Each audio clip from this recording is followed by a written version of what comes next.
Hi, this is Tom Curtis, and I'm going to be singing Pebbles and Sand, Oh My, from the exploration Pebbles and Sand, Oh My.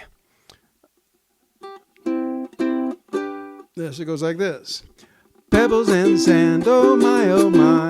Pebbles and sand, oh my. They cover the earth, both low and high. Pebbles and sand, oh my.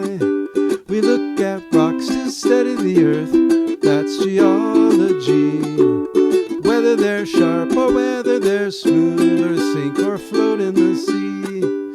Pebbles and sand, oh my, oh my. Pebbles and sand, oh my. Pebbles and sand, oh my, oh my. Pebbles and sand, oh my. There are three kinds of rocks you ought to know in geology. Igneous, sedimentary, metamorphic rocks make up the rocks that you see. Pebbles and sand, oh my, oh my. Pebbles and sand, oh my. They cover the earth both low and high. Pebbles and sand, oh my. Now igneous rocks come from volcanoes and from magma under the ground. Magma's so hot it's melted rock, and the lava shoots up and flows down. Pebbles and sand, oh my, oh my.